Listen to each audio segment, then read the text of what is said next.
الحمد لله وكفى وسلام على عباده الذين اصطفى بعد. عن مستورد بن شداد رضي الله عنه حدثه أن رسول الله صلى الله عليه وسلم قال: من أكل برجل مسلم أكلتها فإن الله يطعمه بمثلها من جهنم، ومن كسى ثوبا برجل مسلم فإن الله عز وجل يكسوه من جهنم، ومن قام برجل مسلم مقام سمعة ورئاء فإن الله يقوم مقام سمعة ورئاء يوم القيامة، أو كما قال عليه الصلاة والسلام. حضرات گرامی، حضرت مستورد بن شداد رضی اللہ عنہ نبی پاک صلی اللہ علیہ وسلم کے حدیث بیان فرماتے ہیں. نبی پاک صلی اللہ علیہ وسلم نے ارشاد فرمایا تین چیزوں کا، تین باتیں ارشاد فرمائی. سب سے پہلے بات فرمایا کہ جو شخص مسلمان کا مال یا کھانا اس کی اجازت کے بغیر کھائے اور جتنا کھائے گا اس کے بقدر جہنم کا کھانا اس کو کھلایا جائے گا. اور دوسری بات وَمَنْ كَسَى ثَوْبًا بِرَجُلٍ مُسْلِمٍ، جو شخص مسلمان آدمی کے ظلم کر کے اس سے پیسہ لے کر کپڑا سی کر پہنے گا فَإِنَّ اللَّهَ يَكْسُوهُ مِنْ جَهَنَّمَ، جتنا ظلم کے بقدر کپڑا پہنے گا اس کے بقدر جہنم کا کپڑا اس کو پہنایا جائے گا. تیسری بات وَمَنْ قَامَ بِرَجُلٍ مُسْلِمٍ مَقَامَ سَمَاعٍ وَرِيَاءٍ، جو شخص مسلمان کی کسی شہرت کو چھین کر اپنی شہرت بنا لے تو قیامت کے دن اللہ تعالیٰ اس کو بدنام و ذلیل اور رسوا کرنے والوں کی جگہ میں اس کو کھڑایا جائے گا. تو سب سے پہلی بات ارشاد فرمائی کہ کسی شخص کا بغیر اجازت کے، بغیر علم کے، بغیر خوش دلی کے اس سے کوئی ایسا مال لے کر کھا لے اور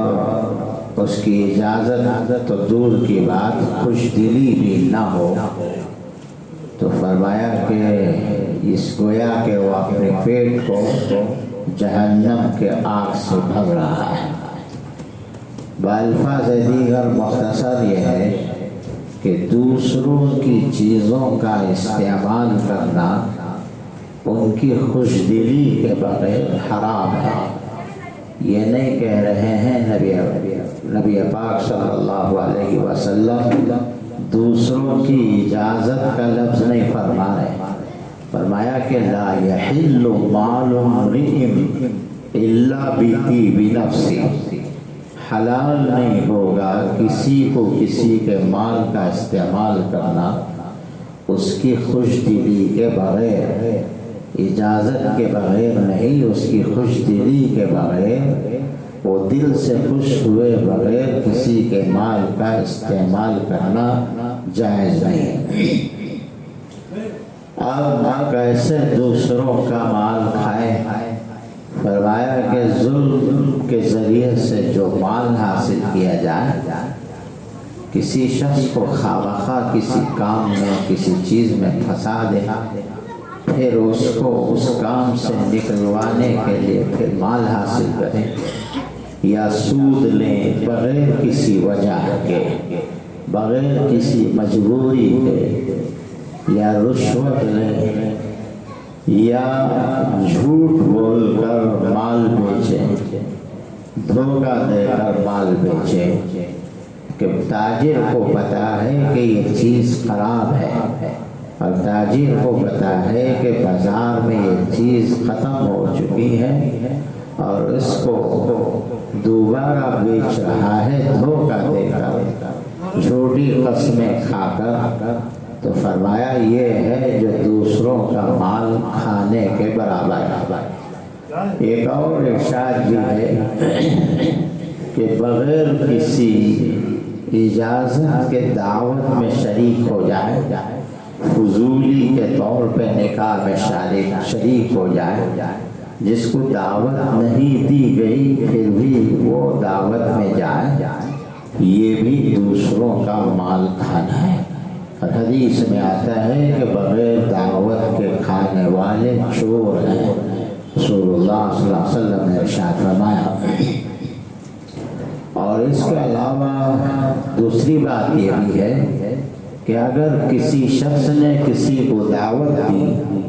اپنے دعوت کی محفل میں آنے کا، اور صرف اس کو دعوت دی گئی لیکن یہ اپنے ساتھ کئی لوگوں کو لے کر جائے اس کی اجازت کے بغیر، مثلا نکاح میں دعوت دی گئی ولیمے کی اور وہ شریک صرف اس کو دعوت دی گئی لیکن وہ اپنے ساتھ اپنے مریدین کو، شاگردوں کو یا دوستوں کو یا رشتہ داروں کو اس کی اجازت کے بغیر، اس کی خوش دلی کے بغیر دعوت دینے والے کے لے جائیں، حرام ہے اس کا کھانا، اور خواہ مخواہ ایک مسلمان کو پریشان کرنا اور تکلیف دینے کے مترادف ہوگا۔ اسی طرح فرمایا کہ جب کسی تاجر سے تجارت کرنے کو جائیں، کوئی مال خریدنے پہ جائیں اور اس تاجر نے کسی چیز کا مول بتا دے اور اس کے پاس اتنی کم قیمت میں پوچھا جائے جبکہ وہ دوست ہے یا رشتہ دار ہے، اور اتنی کم قیمت میں اس سے چیز پوچھے جو عام طور پر اس چیز کی قیمت اتنی نہیں ہے، زیادہ ہے، لیکن یہ ایک دم توڑ کر اس سے مال لے رہا ہے، اور تاجر بیچارہ رشتہ دار یا دوست ہونے کی وجہ سے زبان سے کچھ نہ بولے لیکن دل تو اس کا بیدار ہے۔ ایسے تجارت کرنا، تاجر سے ایسے چیز کا خریدنا، یہ خرید کر کھانا یا پہننا یا استعمال کرنا حرام ہے۔ نبی پاک صلی اللہ علیہ وسلم نے ارشاد فرمایا، تم میں سے کسی کو اس بات کی اجازت نہیں ہے کہ کسی کی چیز مذاق کے طور پہ لے یا سنجیدگی کے ساتھ لے، چاہے اپنا دوست ہی کیوں نہ ہو، رشتہ دار ہی کیوں نہ ہو، ہرگز ان کی اجازت کے بغیر، ان کی خوش دلی کے بغیر اس چیز کو حاصل نہ کرے۔ حضرت اشرف علی تھانوی رحمۃ اللہ علیہ نے غالباً اپنے استاد یا شیخ کا ذکر فرماتے ہیں کہ اپنے استاد ایک تاجر کے پاس گئے، کوئی میوہ خریدا اور سامنے ایک شخص نکل آیا اور کہنے لگا کہ میوہ والے سے، دکان والے سے کہنے لگا کہ یہ حضرت فلاں شخص ہیں، بہت مصروف، بہت ہی مشہور آدمی ہیں، لہٰذا ان سے قیمت کم لے لیا جائے۔ تو حضرت نے فرمایا کہ ہرگز ایسا نہ کرے، میں اپنی مولویت عالم کو علم کو بیچنے نہیں آیا ہوں، جتنا دوسرے لوگوں کو تم بیچو گے اتنی ہی قیمت میں مجھے بیچنا، بلکہ اس سے زائد کچھ پیسے لے لیں تو بھی مناسب ہوگا۔ اور اگر میرے علم کی وجہ سے یا کسی دوسرے کی سفارش کی وجہ سے کسی کے دباؤ میں آ کر، مروت کے دباؤ میں آ کر تم میرے سے کم قیمت میں لو گے تو اس چیز کی قیمت سے جو کم ہوگی اور جو میں کھاؤں گا وہ حرام ہوگا، ناجائز ہوگا، دوسروں کی چیز کے استعمال کرنے کے مترادف ہوگا، برابر ہوگا۔ اس لیے تم مجھ سے ہرگز اس سے کم قیمت میں نہ بیچیں، جتنا ہے اتنے میں ہی بیچا جائے۔ حضرت امام ابو حنیفہ رحمۃ اللہ علیہ کے شاگرد ہیں حضرت امام ابو یوسف رحمۃ اللہ علیہ۔ حضرت ابو حنیفہ امام ابو یوسف جن کا نام یعقوب ہے اور بہت بڑے قاضی بغداد ہوئے، امام ابو حنیفہ نے ان کو پیشن گوئی دی تھی، جبکہ امام ابو یوسف رحمۃ اللہ علیہ ایک دھوبی کے بیٹے تھے، اور جب ان کو لا کر پڑھایا تو جب موقع ملا امام ابو یوسف کی ماں پیسوں کی خاطر اپنے بچے امام ابو یوسف کو مدرسے سے لے کر جانا چاہتی تھی، تو حضرت ابو حنیفہ ماں کو پیسہ دے دیا کرتے تاکہ امام ابو یوسف کو پڑھایا جائے۔ اور امام ابو یوسف رحمۃ اللہ علیہ کو امام ابو حنیفہ نے ایسا پڑھایا کہ ان کا علم حضرت ابو حنیفہ سے زائد علم بن گیا تھا،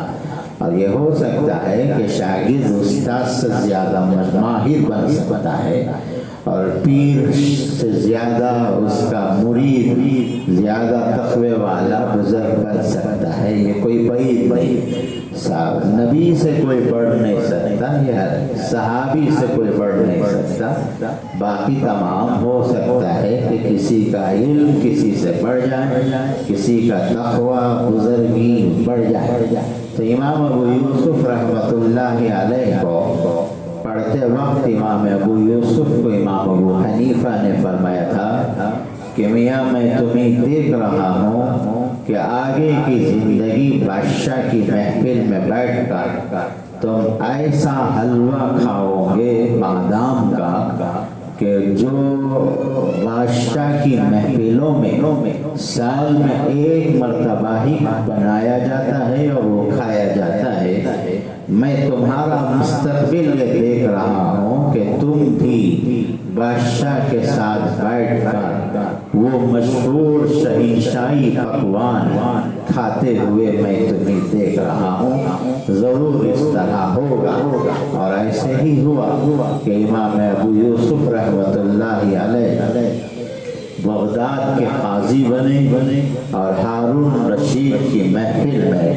محل میں شہنشاہوں کے ساتھ بیٹھ کر امام ابو یوسف رحمۃ اللہ علیہ کو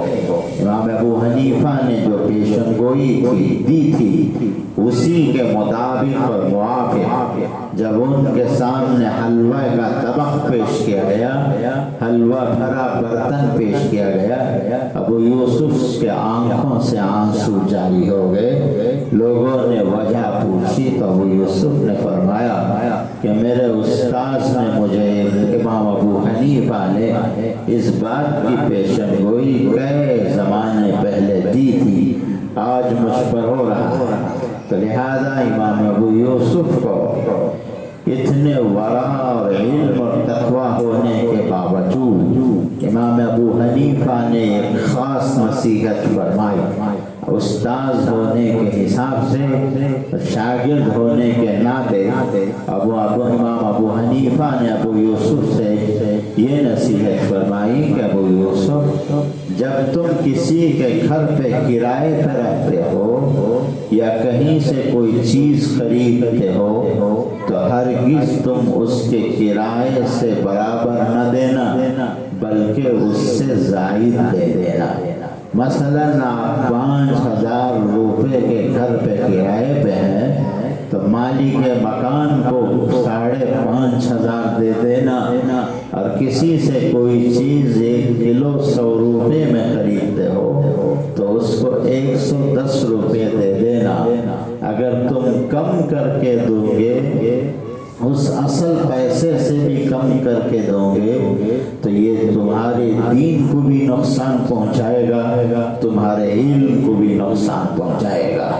دیندار اور علم والے کے لیے زیب نہیں دیتا کہ سامنے والے تاجر کو اتنا موڑ دیں، اتنا کم قیمت کر دیں جاننے والے ہونے کی وجہ سے یا دوست رشتہ دار ہونے کی وجہ سے اتنا کم قیمت کہیں، اور بیچارہ وہ مروت کے ہمارا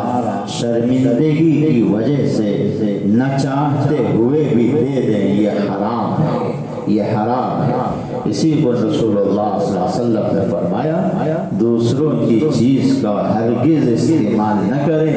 بغیر ان کی خوش دلی کے۔ نبی پاک صلی اللہ علیہ وسلم کا ارشاد گرامی ہے حضرت عمر بن خطاب سے، میں نے اپنے آنکھوں سے جنت میں آپ کا محل دیکھا ہے عمر، دل تو بہت شاندار عالی شان محل تھا، وہ دل مجھے بہت چاہ رہا تھا کہ آپ کے محل کے اندر داخل ہو جاؤں، لیکن آپ کی غیرت نے مجھے روک لی، اس لیے کہ آپ کو اتنی غیرت ہے کہ آپ کی چیز دوسرے استعمال کرنا آپ کو پسند نہیں ہے، اس لیے مجھے آپ کی غیرت یاد آ گئی، میرے قدم آگے نہ بڑھے۔ جب یہ بات حضرت عمر سے پیغمبر نے ارشاد فرمایا، حضرت عمر نے فرمایا کہ اوا علیک اغار یا رسول اللہ، آپ پر میں غیرت کروں گا یا رسول اللہ، میں کیسے روک سکتا ہوں آپ کی محل، میرے محل میں آپ کو داخل ہونے سے۔ حضرات گرامی اس حدیث کو غور فرمائیں، پیغمبر کے صحابہ جانثار صحابہ تھے، اپنی جانوں کو رسول اللہ کی قدموں میں جان دے دینا انہوں نے نصیبہ سمجھتے تھے، سعادت سمجھتے تھے، اپنے بچوں کو پیغمبر کے ساتھ قدموں میں ڈال دیتے تھے۔ ایک عورت آئی ایک غزوے کے موقع پر، جو صرف 2.5 یا 3 مہینے کا بچہ تھا اس عورت کے ہاتھ میں، اور رسول اللہ کے پاس آ کر اس خاتون نے عرض کی یا رسول اللہ آپ غزوے میں شریک ہو رہے ہیں، میرے کوئی اور مرد نہیں ہے جن کو اس غزوے میں اس جہاد میں آپ کے ساتھ جانے کو کہوں، صرف میرا یہ 2-3 ماہ کا دودھ پیتا بچہ ہے، اس کو آپ ساتھ لے جائیں۔ اللہ کے نبی نے فرمایا کہ اس کو لے جا کے میں کیا کروں گا؟ فرمایا کہ پیغمبر جب کوئی تیر آپ کی طرف آئے تو اس تیر کے سامنے اس بچے کو آسرا کر دیں تاکہ اس تیر کا نشانہ میرا بچہ بن جائے، آپ نہ بنے۔ اس انداز کے تھے حضرات صحابہ۔ اس کے باوجود پیغمبر جو جنت، حالانکہ جنت ایسی جگہ ہے کسی کو تکلیف وہاں کچھ نہیں ہوگی، جنت میں داخل ہونے سے پہلے سب کے دلوں کو پاک کیا جائے گا۔ یہ دنیا ہے، کسی سے اونچ نیچ ہو ہی جاتی ہے، غلطیاں ہو ہی جاتی ہے، دشمنیاں آ ہی جاتی ہیں، اور جب جس کے حق میں اللہ جنت واجب کر دے ان دونوں کو جنت میں جانے سے پہلے ان دونوں کے دلوں کو غصے سے پاک کیا جائے گا، کینہ بغض سے پاک کیا جائے گا، پھر جنت میں داخل کیا جائے گا۔ نہ وہاں کہیں کسی پر غصہ ہوگا، نہ کسی کو کوئی تکلیف ہوگی، نہ غم، نہ حزن، نہ پریشانی، کوئی بات نہیں ہوگی۔ اس کے باوجود رسول اللہ صلی اللہ علیہ وسلم نے فرمایا کہ تم عمر آپ کی غیرت نے مجھے روک لی. دراصل امت کو یہ سبق دینا چاہا پیغمبر نے کہ دیکھو کہ میں خود جب دوسروں کی چیزوں کا استعمال کرنے سے رک رہا ہوں،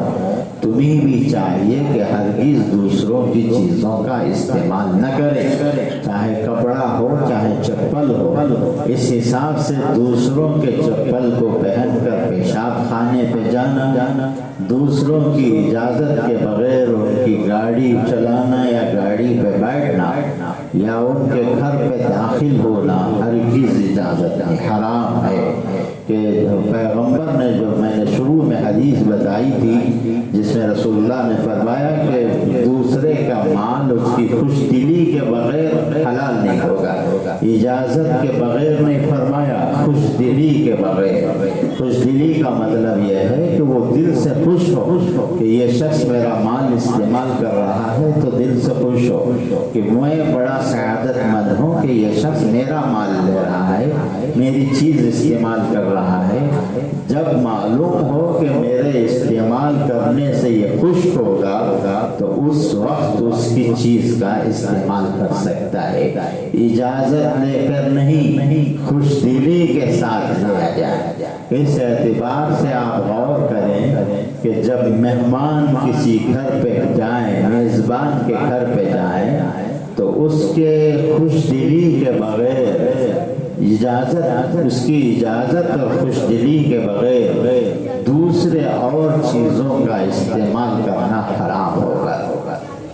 ہاں الگ بات ہے کہ اگر میزبان مہمان کے آنے سے اتنا خوش ہوتا ہے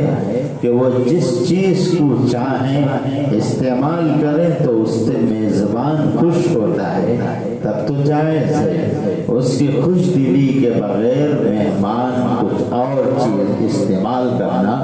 حرام ہے. حضرات گرامی،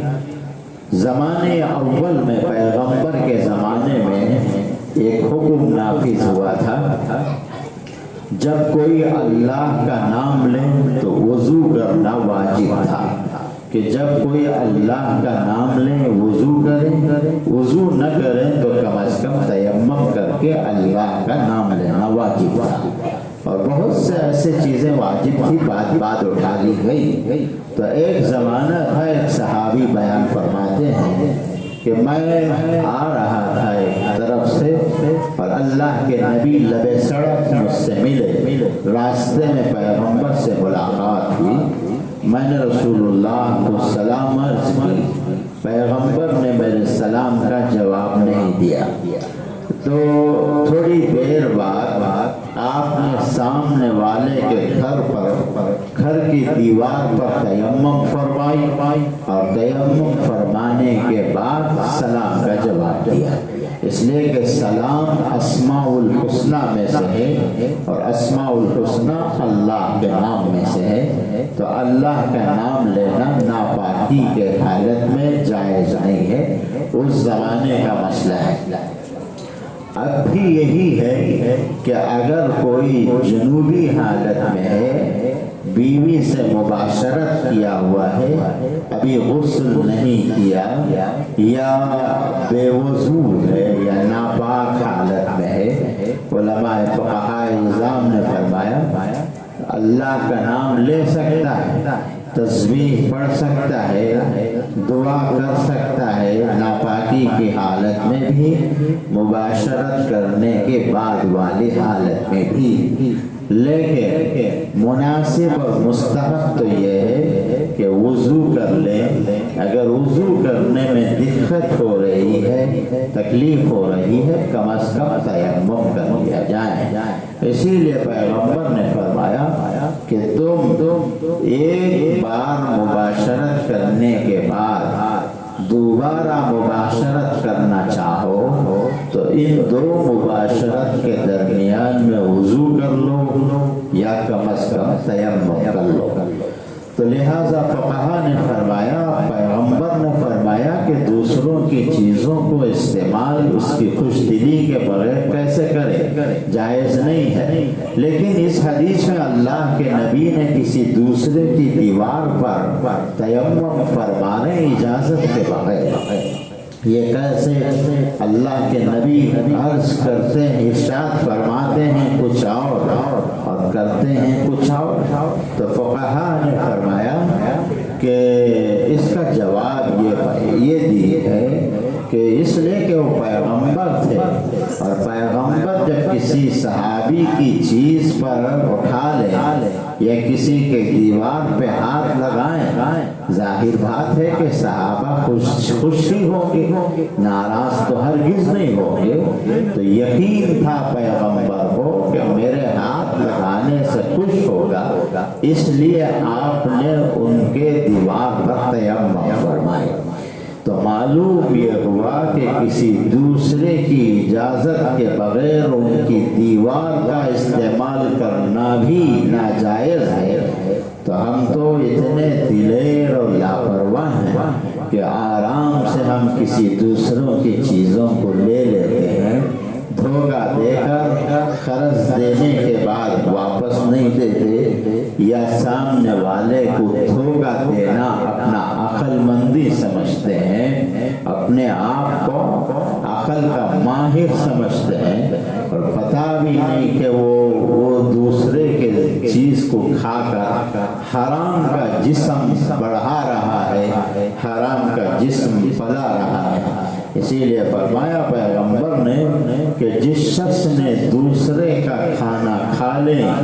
مسلمان کا کھانا کھا لے اس کی اجازت کے بغیر، تو اللہ تعالیٰ اس کو جہنم کا کھانا کھلائیں گے۔ اور جس شخص نے ظلم کے ذریعے دھوکہ دے کر کما کر قرض لے کر ادا کیے بغیر اپنے بیوی بچوں کو کپڑا پہنائے، جبکہ قرض کے پیسے جب اکٹھا ہو جائیں تو پہلے قرض ادا کیا جائے، کہ اس کے بغیر قرض لے کر قرضدار کا قرض ادا کیے بغیر رمضان کا موقع ہے، بیوی بچوں کے کپڑے کا انتظام کریں، کہ خبردار فرمایا کہ یہ شخص جہنم کا کپڑا پہنا رہا ہے، اور روز محشر جہنم میں اللہ تعالیٰ اس کے بقدر جہنم کا کپڑا اس کو پہنائے۔ تیسری بات ارشاد فرمائی کہ جس شخص نے کسی مسلمان کو ذلیل اور رسوا اس لیے کرتا ہے تاکہ اپنا نام کمایا جائے، خود کا نام کمایا جائے، جیسے کہ الیکشنوں میں ہوتا ہے کہ دوسرے کو ذلیل کر کے اپنے کو صفائی کرے، اپنے کو پاک صاف بنا کر پیش کرے، یہ بھی حرام ہے، یہ بھی ناجائز ہے۔ تو لہذا اس کا خلاصہ یہی ہے کہ دوسروں کی چیزوں کا استعمال نہ کرے، اور اگر کسی سے دوسروں کی چیز لے بھی لیں تو جلد از جلد واپس کرے، کہ جاننے والا پہچاننے والا ہونے ہو، رشتہ دار ہی ہو، لیکن دے دینے کے بعد ہو سکتا ہے کہ اس کو ضرورت ہو، کسی سے گاڑی لے لی یا برتن لے لیا، کوئی چیز لے لی، تو وقت پر واپس کر دیا جائے۔ بہتر تو یہ ہے کہ وقت سے پہلے واپس کیا جائے۔ اسلام ہمیشہ اخلاق سکھلایا ہے، آداب سکھلایا ہے۔ قرض جب کسی سے لیں، مثال کے طور پہ کسی نے 1,00,000 روپیہ قرض لی ہے، 1,10,000 واپس کیا جائے، کہ رسول اللہ کی عادت تھی کہ جب بھی کسی سے قرض لیتے، قرض واپس کرتے وقت زائد واپس کرتے۔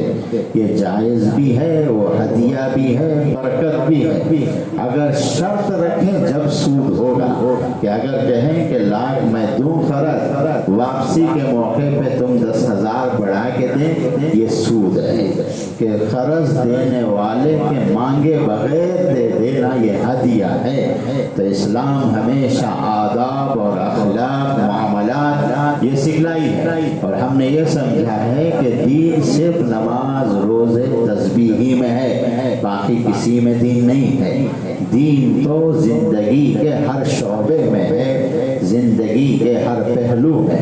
پیغمبر نے فرمایا کہ فَإِذَا أَحَدُكُمْ عَصَا صَاحِبِهِ فَلْيُرَدُّهَا إِلَيْهِ۔ فرمایا کہ جب تم کسی اپنے دوست سے ایک عصا لکڑی بھی لے لیں، اس لکڑی کو تم فوراً واپس کر دو۔ ممکن ہے کہ وہ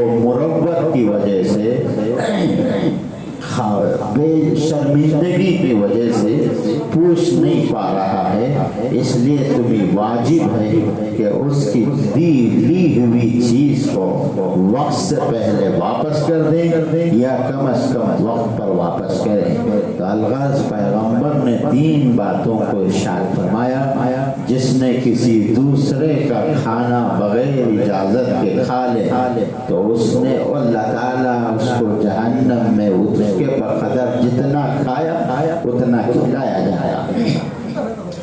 دوسرے کا کپڑا اگر پہن لے بغیر اجازت کے تو قیامت کے دن جہنم میں اتنا ہی کپڑا پہنایا جائے گا۔ دوسرے کو ذلیل اور رسوا کر کے اپنا مقام بنائے، اپنا نام کمائے تو قیامت کے دن اس کو اتنا ہی ذلیل اور رسوا کیا جائے گا۔